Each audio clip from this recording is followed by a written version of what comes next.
Well, here we are. I turned down here at the next block. Thanks, mister. I'll get off there.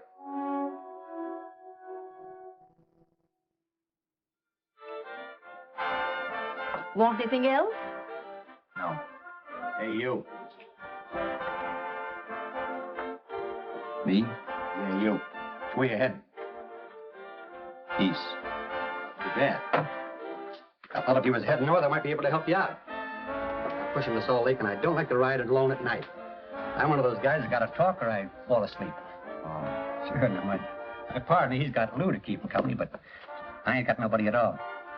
Where you coming from? West. Yeah, sure, I know, but where, L.A.? Maybe. I got a cousin out in L.A.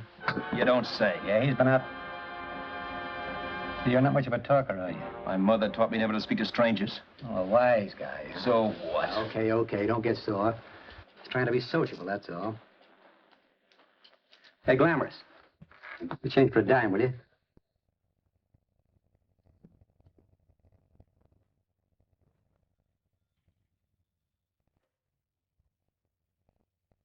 Let's have something quieter this time, Joe. My head's splitting. Is that what's wrong with it?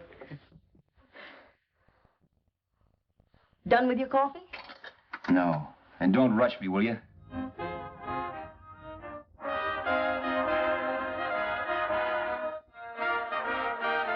Hey, turn that off. Will you turn that thing off? What's eating you now? Yeah, what's eating you? That music, it stinks. Oh, you don't like it, huh? No, turn it off. Oh, wait a minute, pal.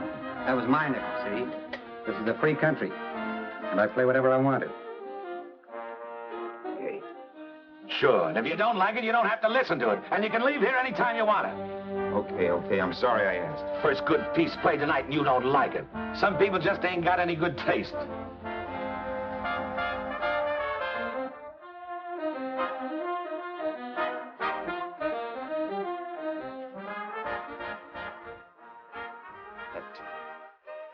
That tune. Why was there always that rotten tune? Following me around, beating in my head, never letting up. Did you ever want to forget anything? Did you ever want to cut away a piece of your memory or blot it out? You can't, you know. No matter how hard you try. You can change the scenery. But sooner or later, you'll get a whiff of perfume or somebody will say a certain phrase or maybe hum something. Then you're licked again. I can't believe that you're in love with me. I used to love that song once. So did the customers back in the old Break of Dawn Club in New York. I can't remember a night when I didn't get at least 3 requests for it. Sue, she was always selling it too. Those were the days.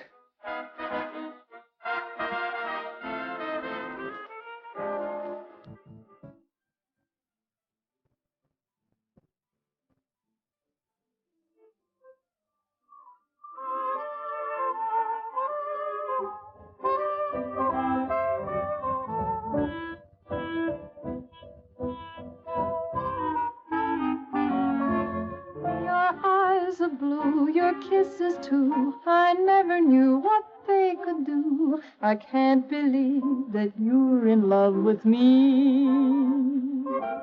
You're telling everyone you know that I'm on your mind each place you go. They can't believe that you're in love with me. I have always placed you far above me. I just can't imagine that you love me. And after all is said and done, to think that I'm the lucky one, I can't believe that you're in love with me.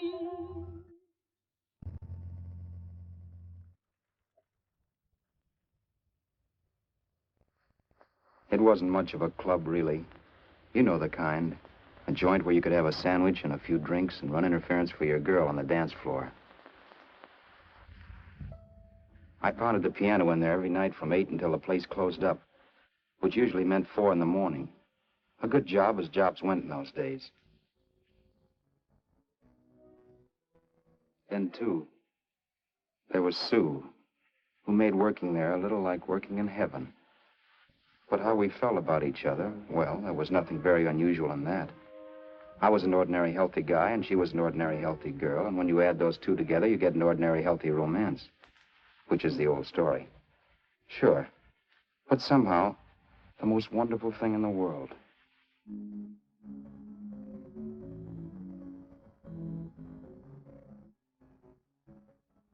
All in all, I was a pretty lucky guy.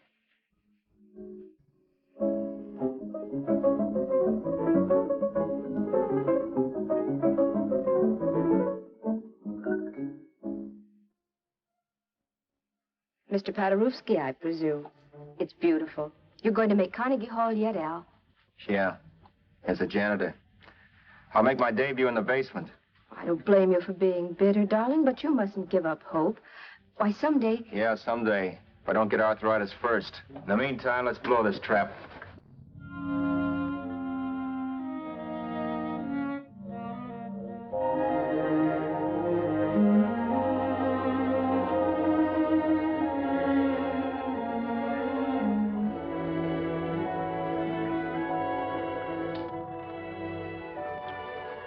Like to get something to eat, hon? Oh, I don't think so, Al.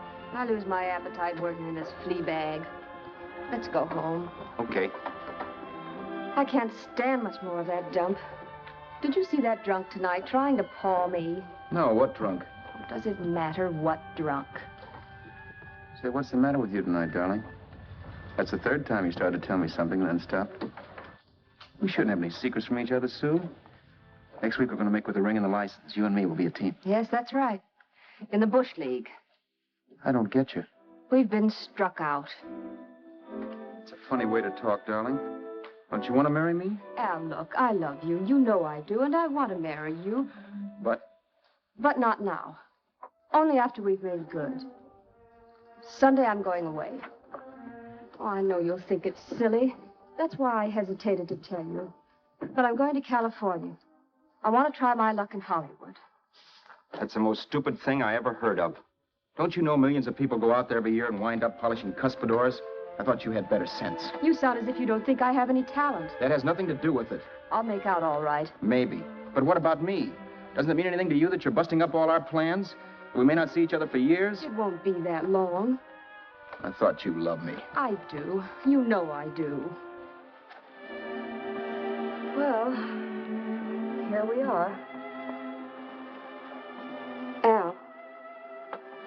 Al, why can't you see my side of it? I'm young. We both are, and we've got all the time in the world to settle down. Oh, really, darling, what I'm doing is the only sane thing to do. I hate the thought of being so far away from you, but we'll be together again someday. Maybe you'll decide to come out too later on. So long. Al, aren't you going to kiss me goodnight? Sure. Why not? Good night.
Say, Roberts, you hit the jackpot this time. $10. Thanks.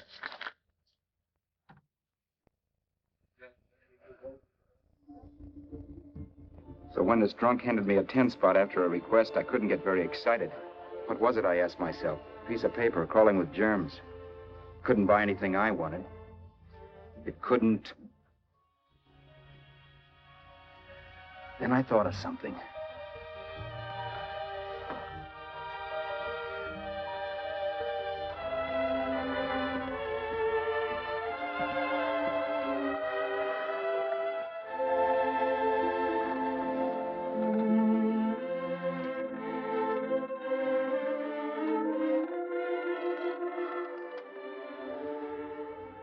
Long distance. I'd like to put a call through to Los Angeles. Miss Harvey. Sue Harvey. Harvey. The number is Crestview 65723.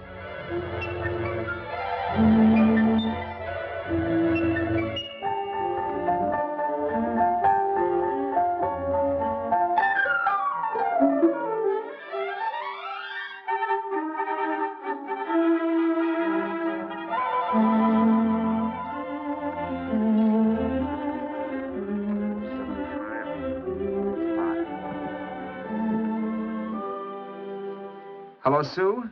This is Al. Oh, baby, it's great to hear from you, too. What's that? You do? Oh, me too, darling. I thought I'd go batty without you. I just had to... Huh? You're working as a hashlinger? Gee, honey, that's tough. Those guys out in Hollywood don't know the real thing when it's right in front of them. You just stick it out, Sue, baby. Keep going around to those casting offices. I'm sure you'll click. Look, I'll tell you what. You stay put out there, I'll come to you. No, don't try to stop me. Just expect me. Train? Who knows? Train, plane, bus, magic carpet. I'll be there if I have to crawl. If I have to travel by pogo stick. And then, let's get married right away, huh? That's the stuff. That's what I've been wanting to hear you say. Well, goodbye for now. I'll be seeing you soon. Yeah. Bye.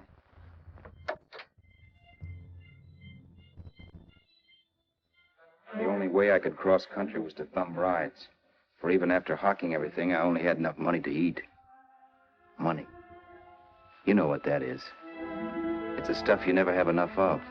Little green things with George Washington's picture that men slave for, commit crimes for, die for.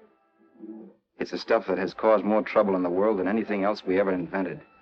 Simply because there's too little of it. At least I had too little of it. So it was me for the thumb.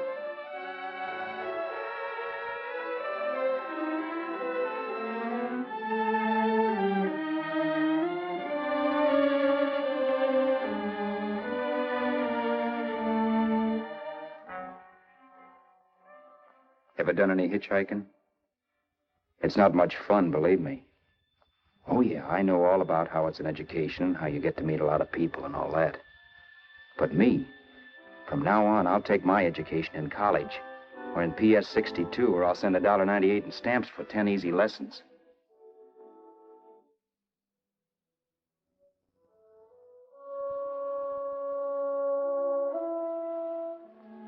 Thumbing rides may save you bus fare, but it's dangerous. You never know what's in store for you when you hear the squeal of brakes. If only I had known what I was getting into that day in Arizona. Here, throw that in the back seat. Okay, let's go. Make sure that door's closed.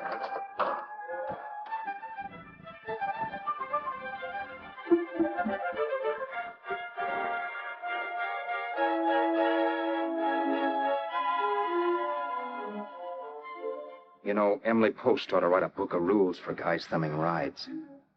Because as it is now, you never know what's right and what's wrong. We rode along for a little while, neither one of us saying anything. I was glad of that. I never know what to say to strange people driving cars. Then, too, you can never tell if a guy wants to talk. A lot of rides have been cut short because of a big mouth. So I kept my mouth shut until he started opening up.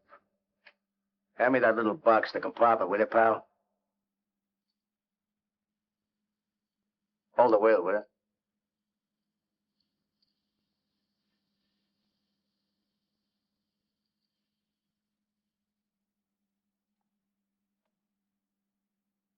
How far are you going? L.A. Well, you're really traveling, aren't you? Yeah, but I don't expect to make it for a couple of years at the rate I've been promoting rides. Not much luck, huh? Sure, all bad. Not many people stop for a guy these days. Afraid of a stick-up, maybe. Well, you can't blame him. Where you coming from? New York? Well, New York. You're in luck this time. I'm going all the way. Right through to Los Angeles. You drive a car? Sure. Whenever you're tired, let me know. I'll holler. I guess at least an hour passed before I noticed those deep scratches in his right hand. They were wicked.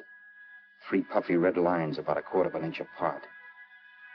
He must have seen me looking at them because he said, Beauties, aren't they? They're gonna be scars someday. What an animal. Whatever it was, it must have been pretty big and vicious to have done that. Right on both counts, New York. I was tussling with the most dangerous animal in the world. A woman. She must have been Tarzan's mate. Looks like you lost the bout. Certainly wasn't a draw. You know, there ought to be a law against dames with claws. Yeah. I tossed her out of the car in her ear. Was I wrong? Give a lift to a tomato, you expect her to be nice, don't you? Yeah. After all, what kind of dame some rides? Sunday school teachers? Yeah. A little witch. You must have thought she was riding with some fall guy.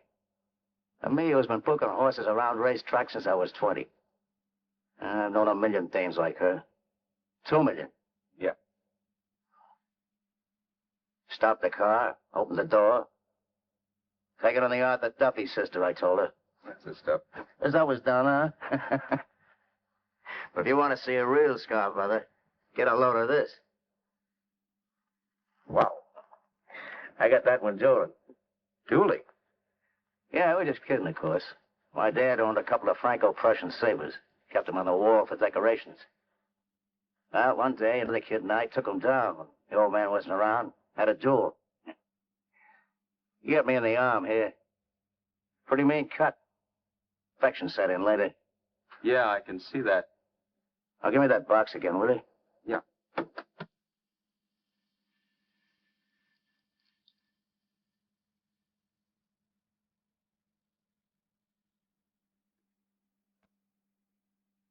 Pain made me lose my head, I guess. I began slashing.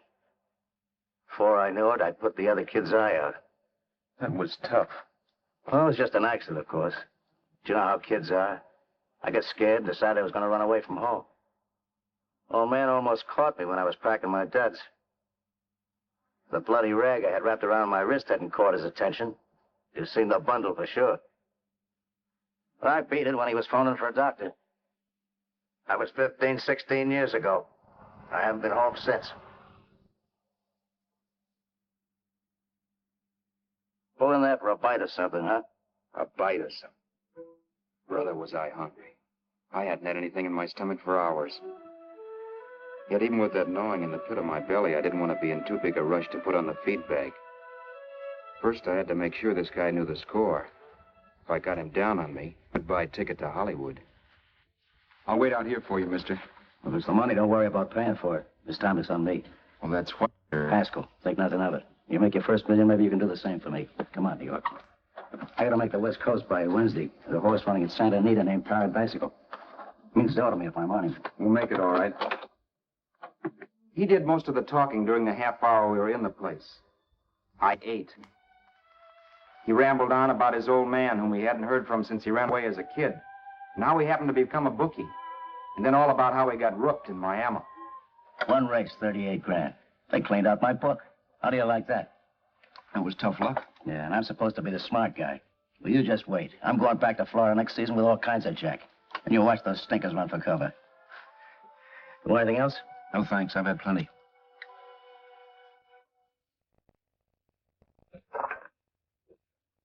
That check there, sister? Oh, just a minute. Your change, sir. Keep it, sister. Oh, thank you, sir. Call again. I'll be waiting outside for you when you finish work. Sharp check, huh?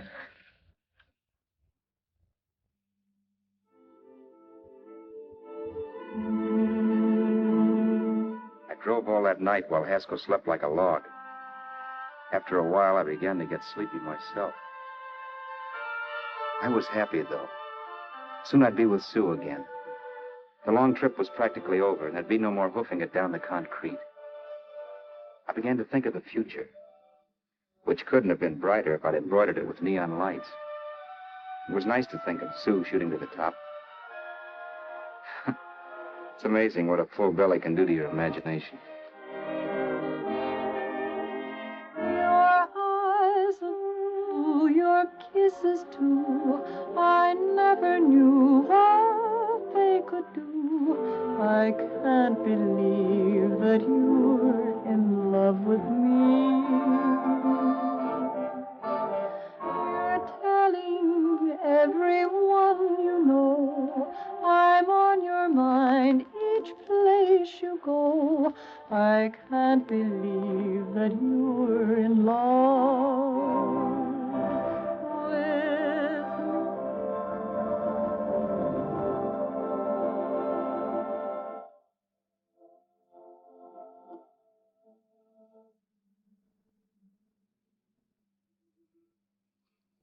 Mr. Haskell? Mr. Haskell? Mr. Haskell, wake up. It's raining. Don't you think we ought to stop and put up the top?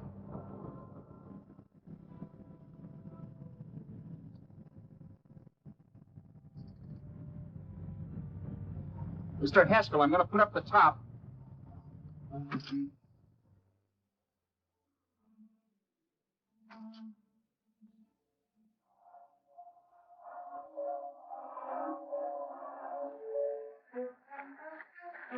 Up until then, I had done things my way.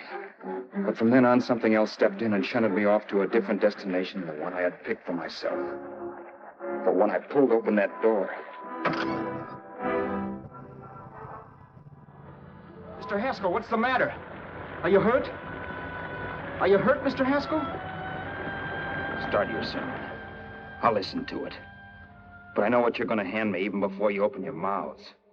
You're going to tell me you don't believe my story of how Haskell died and give me that don't make me laugh expression on your smug faces. I saw at once he was dead, and I was in for it. Who would believe he fell out of the car? Why, if Haskell came too, which of course he couldn't, even he would swear I conked him over the head for his dough. Yes, I was in for it. Instinct told me to run, but then I realized it was hopeless. There were lots of people back down the road who could identify me. That gas station guy and the waitress. I would be in a worse spot then, trying to explain why I beat it. The next possibility was to sit tight and tell the truth when the cops came. But that would be crazy. They'd laugh at the truth. And I'd have my head in the noose. So what else was there to do but hide the body and get away in the car? I couldn't leave the car there with him in the gully. That would be like erecting a tombstone.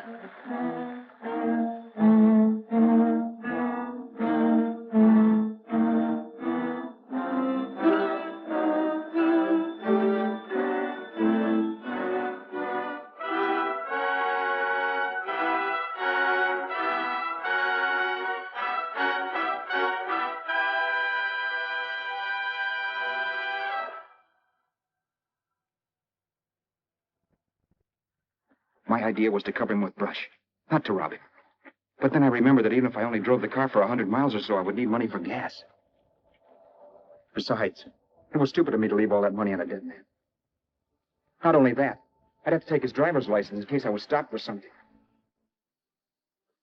I didn't like to think about it, but by that time I'd done just what the police would say I did, even if I didn't. My clothes. The owner of such an expensive car would never be wearing them. Some cop might pull me in on suspicion.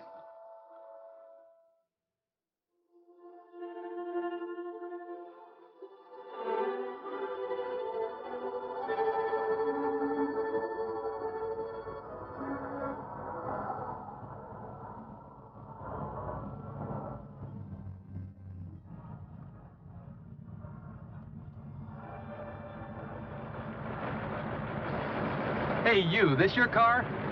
Don't you know better than to leave a car with the wheels halfway in the middle of the road? That's the way accidents happen.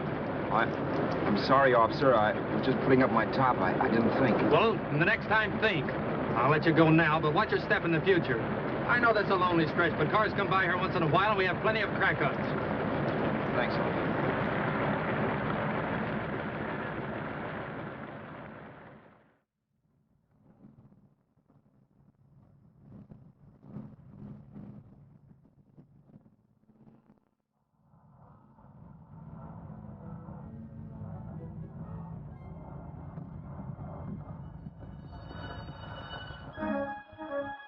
left nothing in the car to give me away as Roberts. If they found a dead man in the gully now, it would be me.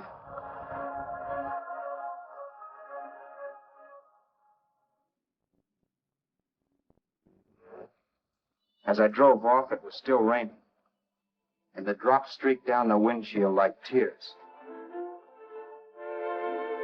I kept imagining I was being followed and that I could hear sirens back in the distance. Just how long it took me to cover the 60-odd miles to the California state line, I don't know. I lost all track of time.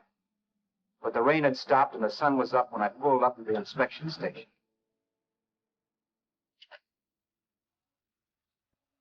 Hello? Carrying any fruits or vegetables? No. Any livestock or poultry? No. I'd see your registration and driver's license, please. Anything in the baggage compartment? Just baggage.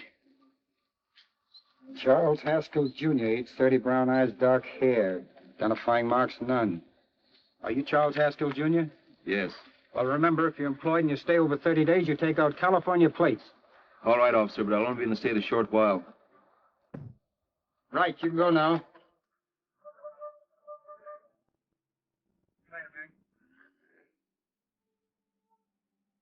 I couldn't drive any farther without some sleep. Cops or no cops, I knew I had to hit the hay and hit it hard. I was dead tired.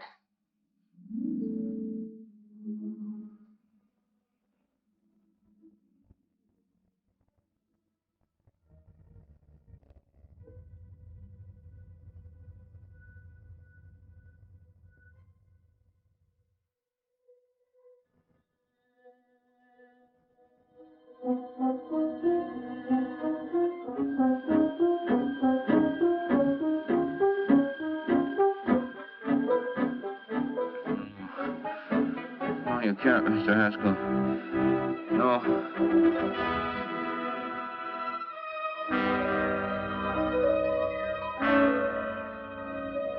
Mr. Haskell, you can't die. I think I did it. No, Mr. Haskell. No. No.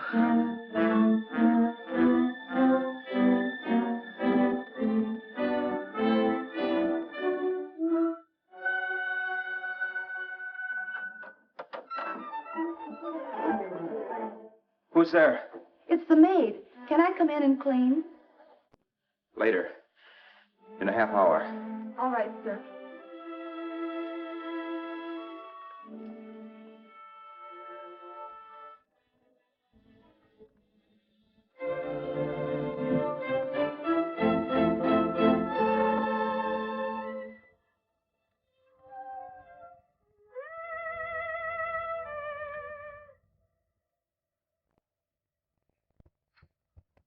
There was no time to lose. Every minute I had to be Charles Haskell was dangerous. And I'd have to be Charles Haskell until I got to some city where I could leave the car and be swallowed up.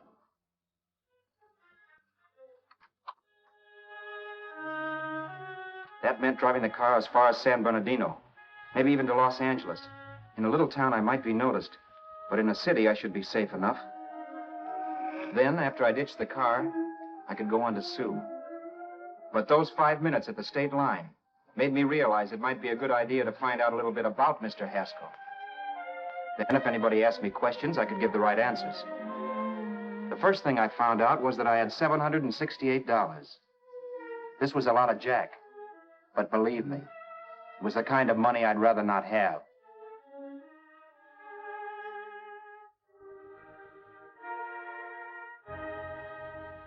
And then I found out from a letter Haskell was carting around in his bag that he wasn't the open-handed, easygoing big shot who went around buying dinners for strange hitchhikers. Before I got done reading it, I saw him more as a chiseler. It was written to his old man in California, the one he hadn't seen in so many years. In it, Haskell posed as a salesman of hymnals, of all things. It was easy to see where Haskell expected to raise a new stake for his book in Miami by rooking his old man. That was about all I found out from his effects, and it was enough. I told myself maybe old man Haskell was lucky his son kicked off. He would never know it, but it saved him from taking a flyer in sacred literature preferred.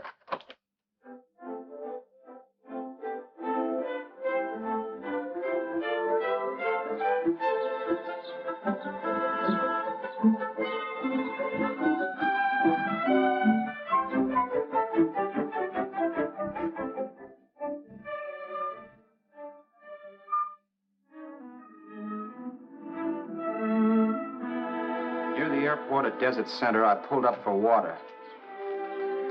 There was a woman. Hey, you! Come on if you want to ride.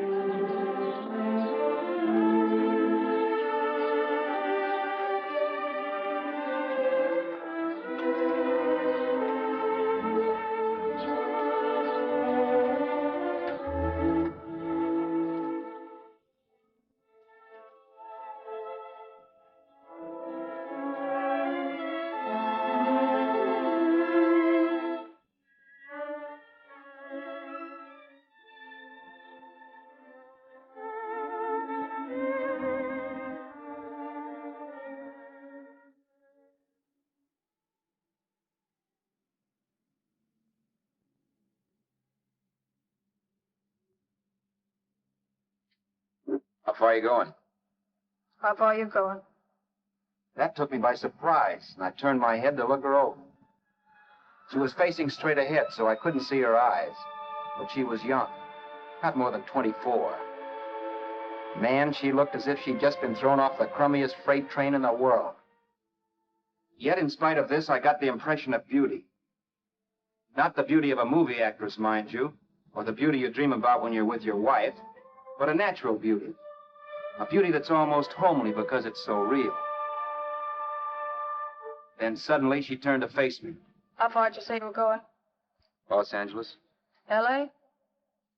L.A.'s good enough for me, mister. That's what I was afraid of. What'd you say? Oh, nothing, just thinking out loud. People get in trouble for doing that. What's your name? You can call me Vera if you like. You live in Los Angeles? No. Where are you coming from? Oh, back there. Needles? No. Oh, sure, Phoenix. You look just like a Phoenix girl. Are the girls in Phoenix that bad? The girl must have been pretty tired, because she fell asleep not 20 minutes after she stepped into the car. She lay sprawled out with her head resting against the bar door, like Haskell. I didn't like that part of it much, but I didn't wake her up. It wasn't that this girl still worried me. I'd gotten over that funny feeling I had when she looked at me, which I put down as just my jangled nerves. With her eyes closed and the tenseness gone out of her, she seemed harmless enough. And instead of disliking her, I began to feel sorry for her. The poor kid probably had had a rough time of it. Who was she, anyway? And why was she going to Los Angeles? And where'd she come from in the first place? The only thing I knew about her was her name. Not that it made any difference. A few hours more and we'd be in Hollywood. I'd forget where I parked the car and look up Sue. This nightmare of being a dead man would be over. Who this dame was, well, it was no business of mine. Where did you leave his body? Where did you leave the owner of this car? You're not fooling anyone. This buggy belongs to a guy named Haskell. That's not you, mister. You're out of your mind. That's my name, Charles Haskell. I can prove it. It's my driver's Save license. yourself the trouble, mister. Having Haskell's wallet only makes it worse. It just so happens I rode with Charlie Haskell, all the way from Louisiana. He picked me up outside of Shreveport. You rode? You heard me. Then it all came back to me. All the talk about dueling and scars and scratches. There was no doubt about it. Vera must be the woman Haskell had mentioned. She must have passed me while I slept. Well, I'm waiting. My goose was cooked. She had me. That Haskell guy wasn't dead yet. He wasn't stretched out stiff and cold in any Arizona gully. He was sitting right there in the car, laughing like mad while he haunted me. Well? There was nothing I could say. It was her move. Vera, whatever her name was, it was just my luck picking her up on the road. It couldn't have been Helen, or Mary, or Evelyn, or Ruth. It had to be the very last person I should ever have met. That's life. Whichever way you turn, fate sticks out a foot to trip you.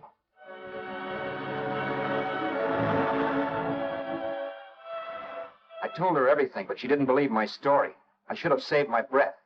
That's the greatest cock and bull story I ever heard. So he fell out of his car. Say, who do you think you're talking to, a hick?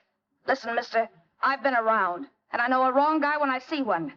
What'd you do, kiss him with a wrench? Now, wait a minute. What I told you was true. You see, that's why I had to do it. You think I killed him. Well, the cops would have thought so, too. Yeah, well, maybe they still think so. What makes you so sure I'll shut up about this? Vera, I'm innocent. Give me a break, will you? It won't do me any good having you pinched.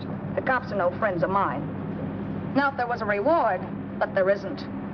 Thanks. Don't thank me yet. I'm not through with you by a long shot. Let's see that roll.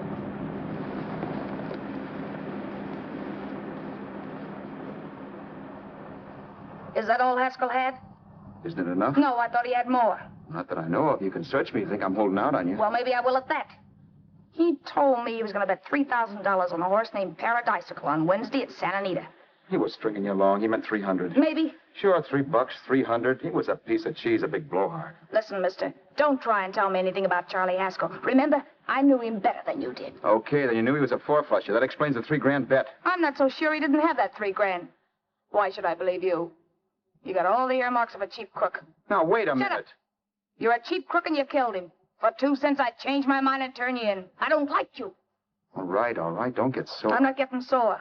But just remember who's boss around here. If you shut up and don't give me any arguments, you'll have nothing to worry about. But if you act wise, well, mister, you'll pop into jail so fast it'll give you the bends. I'm not arguing. Well, see that you don't. You know, as crooked as you look, I'd hate to see a fella as young as you wind up sniffing that perfume that Arizona hands out free to murderers. I'm not a murderer. Of course you're not. Haskell knocked his own head off. He fell. That's how it happened, just like I told you. Sure, and then he made you a present of his belongings. I explained why I had to do skip that. it. Doesn't make a difference one way or another. I'm not a mourner. I liked Haskell even less than I like you. Yeah, I saw what you did to him. What do you mean? Those scratches on his wrist. Sure, I scratched him. I'll say you did. So your idea was to drive the car a little way, maybe into San Bernardino, and then leave it. You weren't going to sell it? Sell it?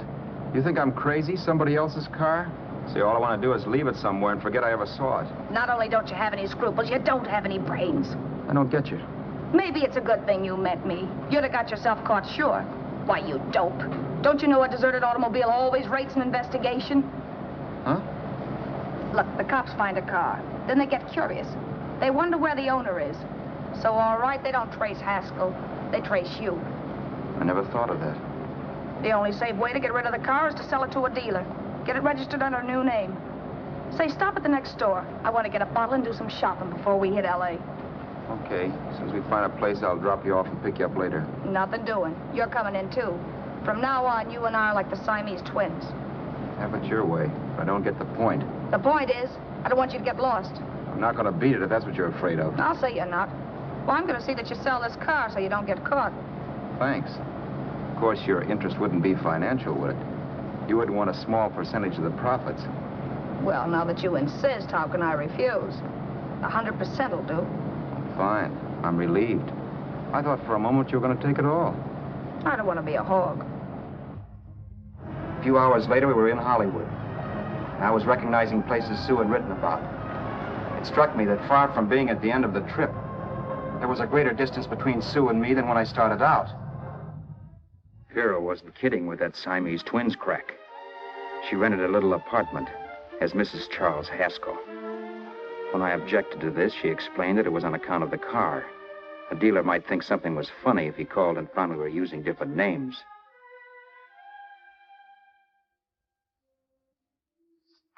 Home, sweet home. Yeah.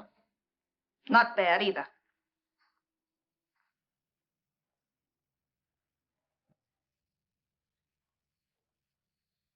In case there's any doubt in your mind, I'll take the bedroom. Yeah. Sure is stuffy in here.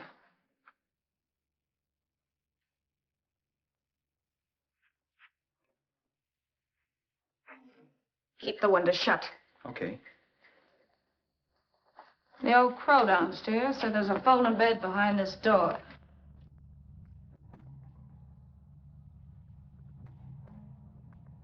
You know how to work it? I invented it. Some joint. One can't have everything.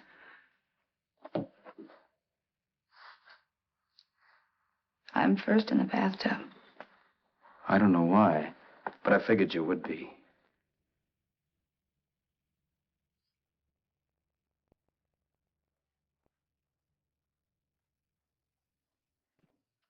Boy, oh boy. Sure feels good to be clean again. I must be 10 pounds lighter. You must be. Well, hitching rides isn't exactly the way you keep your schoolgirl complexion. I wish that guy with the sacks would give up. Gets on my nerves. Forget it. Have a drink. Aren't you afraid I might take you up on it? If I didn't want to give you a drink, I wouldn't have offered it. Why be a sorehead, Roberts? You got yourself into this thing. You should be grateful I'm not turning you in. Why, if I wasn't regular, you'd be in the pen this minute, being photographed, fingerprinted, and being pushed around by the cops. So cheer up. Get rid of that long puss. Or is your conscience bothering you? No. It isn't. Swell. That's the spirit. He's dead and no woman around to bring him back. Anyway, I never could understand this worrying about something that's over and done with. Now, look, Vera, for the last time, I didn't kill him. Haskell was a sick man. Maybe he was dead before he fell out of the car. I don't know. Sure. He died of old age. All right. So if it'll make you sociable, you didn't kill him.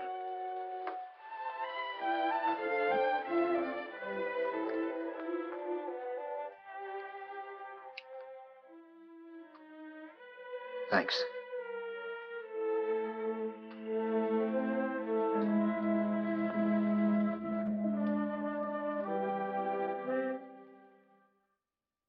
We're out of liquor, Roberts. Yeah.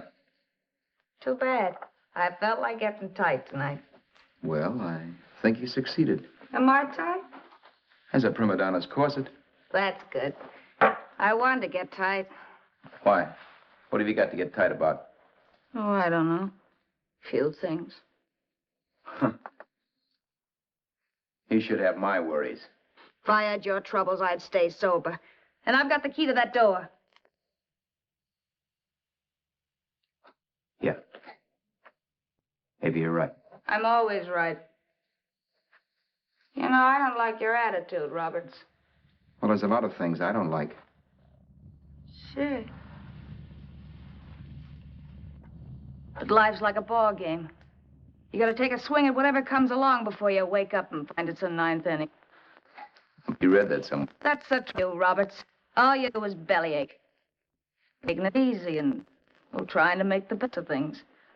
But maybe that's what's wrong with the whole world. Get the professor. People knock themselves out trying to buck fate. Now, take you, for instance. You're lucky to be alive.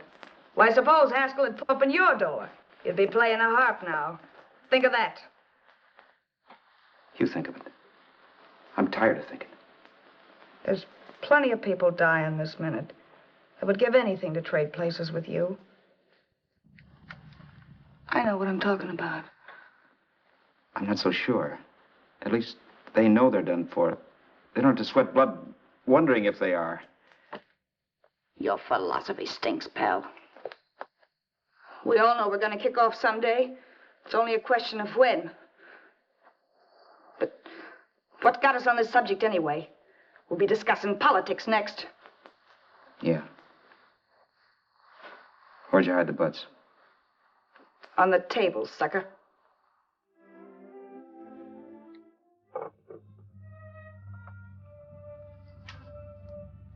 We bored each other with conversation for a couple of hours longer. Every 5 minutes, one of us was wishing we had another bottle or a radio or something to read. Then finally, we ran out of chatter. I know it's only 11 o'clock, but I want to get up early and make the rounds of the used car lots. No hurry about that. We've got all the time in the world. Maybe you have, but if you think I want to stay cooped up in this place any longer than I have to, you're batty. It's not a bad place. Pay plenty for diggings like this in New York. I wouldn't like it if it was the Ritz.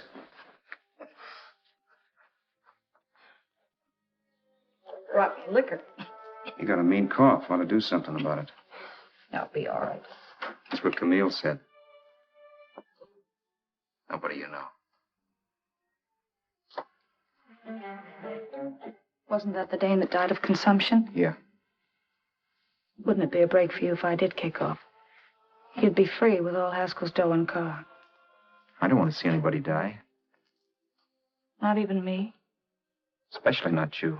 One person died of me. If you did, well, that's all I need. You don't like me, do you, Roberts? Like you? I love you. My favorite sport is being kept prisoner. After we sell the car, you can go to blazes for all I care. But not until then.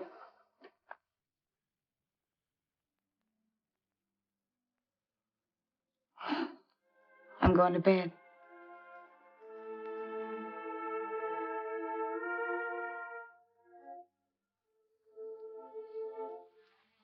Good night, Roberts. Don't try and sneak away during the night. All the doors are locked. Anyway, if I find you gone in the morning, I'll notify the police. They'll pick you up. Don't worry, I know when I'm in a spot. Well, good night. I hope that portable rack isn't too uncomfortable for you. Don't lose any sleep over it, will you, Vera?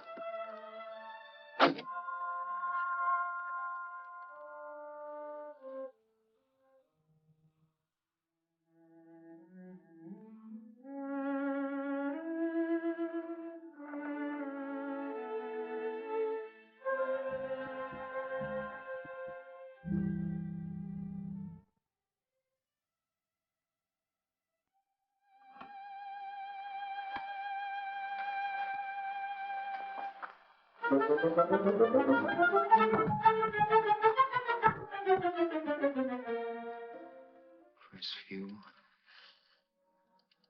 6, 5, 7, 2, 3. Hello? Hello? Hello? Hello?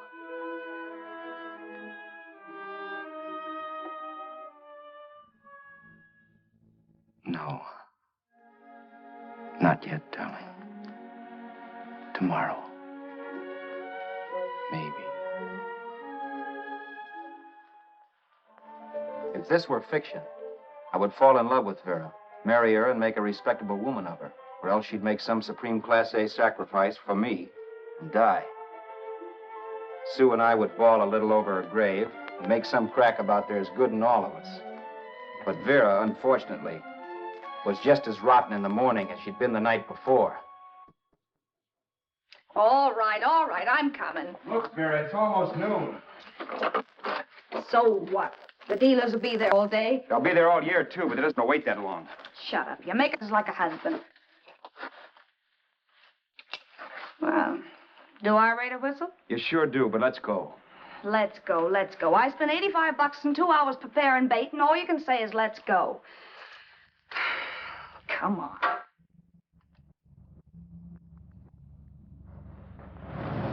We passed a few used car lots last night down this way. What do you think we can get for this heap? I don't know. Plenty. Just let me handle everything. Think we can get $2,000?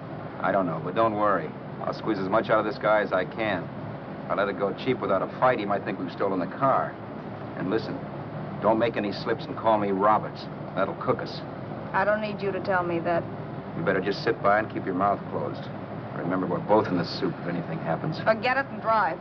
You're my wife, Vera Haskell. Look, after the deal's closed, let's go back to that place on Hollywood Boulevard where I saw the fur jacket. I want to buy it. After the deal's closed, I'm saying goodbye to you. That's right, I forgot. I guess I'm getting kind of used to you. Well, that's a habit you could start breaking. Let's try this place in the middle of the block.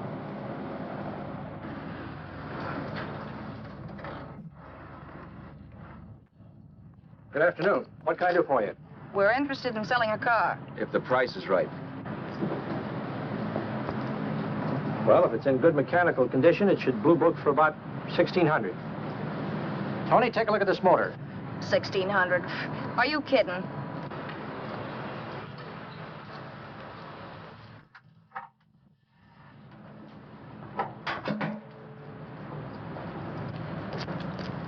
Well, maybe 1850. Before I let it go for 1850, I'll wreck it and collect the insurance first.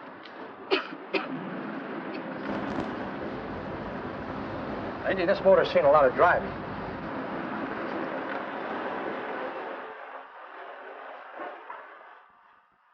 While the mechanic inspected the car, we haggled. At last, when we were all worn out, we hit a compromise. His price. Okay, it's a deal. All right, come in, we'll sign the papers. I have the ownership papers right here with me. Look, Vera, in the meantime, will you clean a dash compartment? There may be some stuff in it. All right, darling. $1,850. That dirty crook.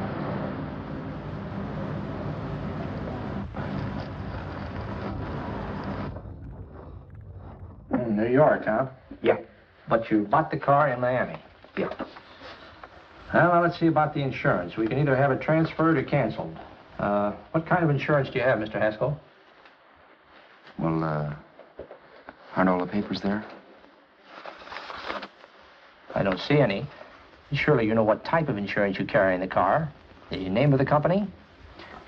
Yeah, but, Well, if you'll just tell me the name of the company, I'd be very glad to take care of all the details.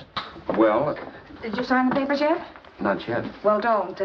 We're not selling the car. Well, wait a minute, Mrs. Haskell. Come on, darling. What's the matter? You changed your mind? Yes, I'm sorry. I guess I have. But, Vera... Let's go.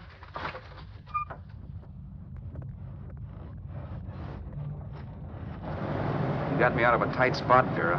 But I still don't understand all this. You will in a minute. I almost threw away a gold mine. 1850 isn't to be sneezed at. The car doesn't book for as much as I thought. We're not selling the car. You want to keep it. Now, wait a minute, Vera. You said yourself I wouldn't be safe until the car was in someone else's name. I'd like to be free of this mess when I go. That's just it, Roberts. You're not going. There's a drive-in at the next corner. Pull in there and we'll get a bite to eat. And I'll explain. What is this, another one of your brilliant ideas?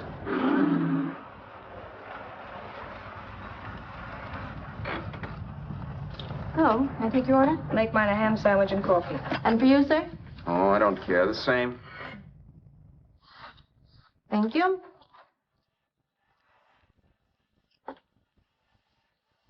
Get this, Vera. I've been pretty patient so far. I've done everything you asked me to do, but no more. Shut up. You've taken Haskell's money, and you can have the dough we get from selling the car, but you're not going to keep me a prisoner. It's a good thing I bought the paper. Take a look at that. Vera, I'm in no mood. Read that.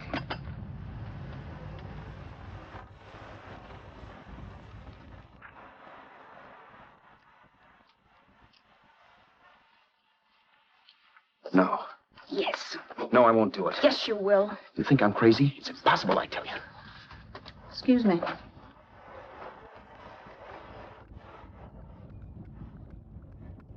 Blow the horn when you're through. No one could possibly get away with an act like that. It'd be wise to me in a minute. Don't be yellow. You look enough like him. The same coloring and the same build. See how his clothes fit you? No kidding, you almost had me fooled for a while. Oh, grow up, Vera. Don't you think a father knows his own son? And there must be other relatives. The father won't have to know you. We'll wait till he gives up the ghost. He's an old geezer and he won't pull through. And as far as other relatives are concerned, they haven't seen you in 15 or 20 years. Eat. I'm not hungry. And I won't do it. It's not as tough as it sounds. Remember, you've got all kinds of identification. His car, letters, license. I could never get away with it. It's the stupidest thing I've ever heard. The old boy has scads of dough. Look in the paper there. Personal fortune assessed at over 15 million. He'll leave plenty, I tell you. Maybe he cut off his son. How do we know? It's out, Vera. I won't have anything to do with it. I think you will. Look, Vera, I'll do anything within reason. But not that. So forget it. Or find yourself another stooge. You sap. You'll be fixed for the rest of your life as Charlie Haskell. You can take your inheritance and go away. No more worrying about the rent, no sweating, scheming, wondering where your next meal's coming from. Think about that, Roberts. Vera, please, you're talking too loud. On this, I'm splitting 50-50 with you. Sure, why not? We're both alike, both born in the same gutter. Now, take it easy, Vera. There's people around here. You don't know what you're talking of. We'll wait till we read that old man Haskell's dead. Then you show up. Like you read in New York that he was sick. No. Suppose he doesn't die. He will. I know he will. Something tells me. But as much as I insisted I would have no part of her scheme, Vera was taking it for granted I would. Neither of us had our mind on the cards as we played that night. I knew we were just trying to kill time between newspaper editions. This was a death watch for Vera. Maybe it was for me, too. Don't you realize if I'm caught, they'll want to know where I got the car and stuff, and they'll have me on a murder charge. If you're smart, you won't get caught. I knock for 7. And if I'm caught, don't you realize you'll be out, too? 18 points. That gives me 30. How will I be out? You'll be out $1,850 we would have gotten on the car. Really, Vera, you'd be an awful chump if you threw away all that dough on a dizzy long shot. Let me sell the bus tomorrow. With the money it'll bring and what you've already got, a clever kid like you can run it up in no time. Then we'd both be in the clear. I'll be in the clear anyway. Maybe. But if I got caught, I'd get good and sore at you, you know. You mean you'd squeal? Oh, no, not squeal exactly. Never mind what you meant. Even if you did tell the cops I was in on it with you, what could they do to me? They might give me the same medicine they gave you.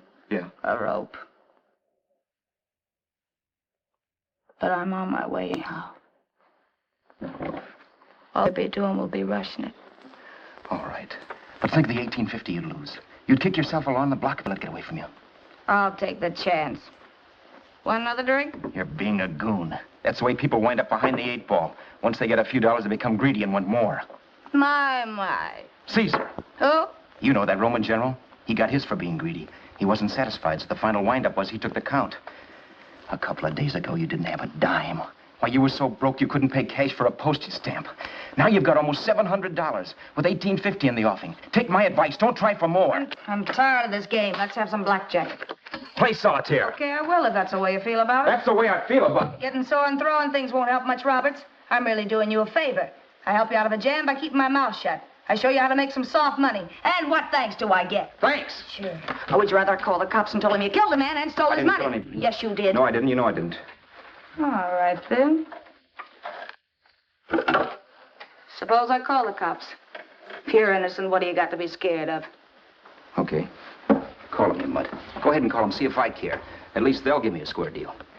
You want me to call them? You heard me. But I'm warning you. If I'm pinched, I'll swear you were in on it. I'll say that you helped me. If I fry, I'll get even with you. You wouldn't dare. You're chicken. Yeah? Then try it and see. Call them. Yeah. Okay, I will.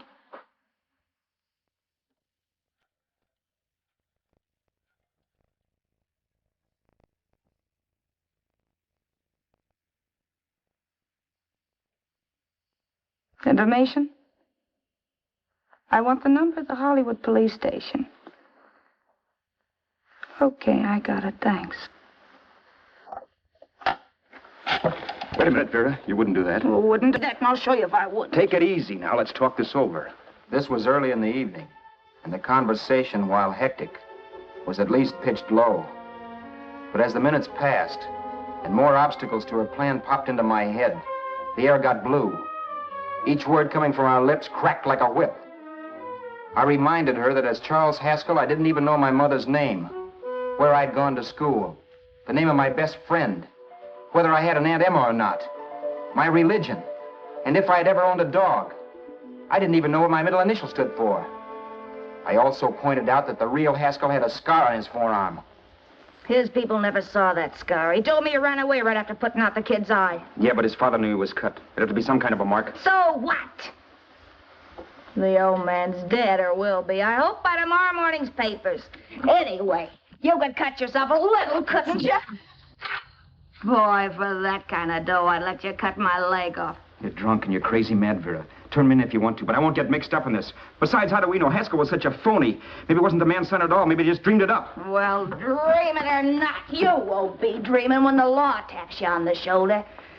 There's a cute little gas chamber waiting for you, Roberts. And I hear extradition to Arizona's a cinch. Where's that phone? Vera! Leave me alone. Vera! Here.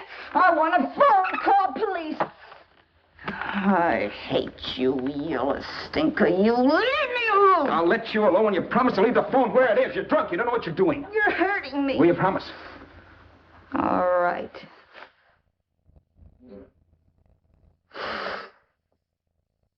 You hurt me. I'm sorry, but... And it's hot in here. Open up a window. It's not hot. Don't tell me. Now, do you do it or do I do it? You're no gentleman, see? Yeah. All right. I'll open up the window.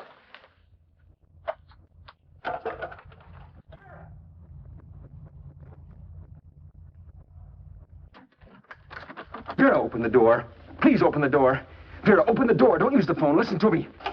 I don't like you, Roberts. You're no gentleman, see? You hurt my hand, and I'm going to get even with you. If you don't open the door, I'm going to kick it down, Vera. Vera, don't call the cops. Listen to me. I'll do anything you say. Vera, let me in. I'll break the phone.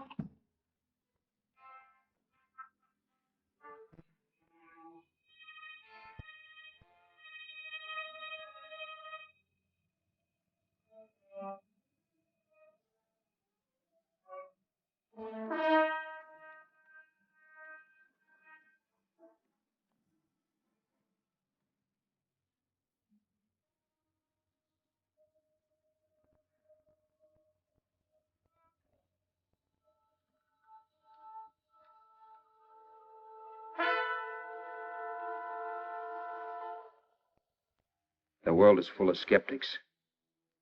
I know. I'm one myself. In the Haskell business, how many of you would believe he fell out of the car? And now, after killing Vera without really meaning to do it, how many of you would believe it wasn't premeditated? In a jury room, every last man of you would go down shouting that she had me over a barrel and my only out was force. The room was still. So quiet that for a while I wondered if I had suddenly gone deaf. It was pure fear, of course. And I was hysterical, but without making a sound. Vera was dead, and I was her murderer. Murderer? What an awful word that is. But I'd become one. I'd better not get caught. What evidence there was around the place had to be destroyed. And from the looks of things, there was plenty. Looking around the room at things we'd bought was like looking into the faces of 100 people who had seen us together and who remembered me. This was the kind of testimony I couldn't rub out. No. I could burn clothes and hide bottles for the next 5 years. There'd always be witnesses. The landlady, for one. She could identify me. The car dealer, the waitress in the drive-in, the girl in the dress shop, and that guy in the liquor store. They could all identify me. I was cooked. Done for. I had to get out of there. While once I'd remained beside a dead body, planning carefully how to avoid being accused of killing him, this time I couldn't. This time I was guilty. I knew it. Felt it. I was like a guy suffering from shock. Things were whirling around in my head. I couldn't make myself think right. All I could think of was the guy with the saxophone and what he was playing. It wasn't a love song anymore. It was a dirge.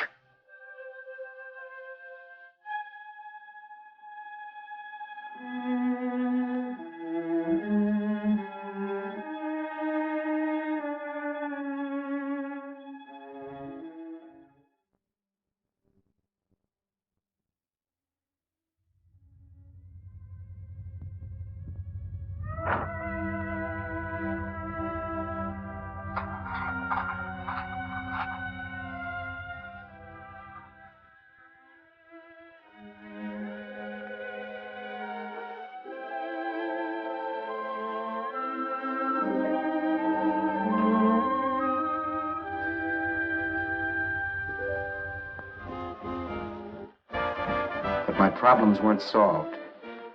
I had to stay away from New York for all time. Because Al Roberts was listed as dead and had to stay dead. And I could never go back to Hollywood. Someone might recognize me as Haskell. Then, too, there was Sue. I could never go to her with a thing like this hanging over my head. All I could do was pray she'd be happy.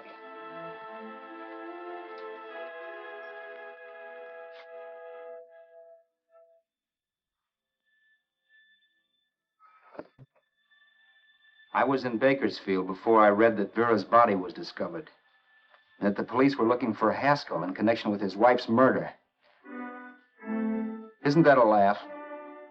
Haskell got me into this mess, and Haskell was getting me out of it. The police were searching for a dead man. I keep trying to forget what happened, and wonder what my life might have been if that car of Haskell's hadn't stopped. But one thing I don't have to wonder about. I know. Someday a car will stop to pick me up that I never thumbed.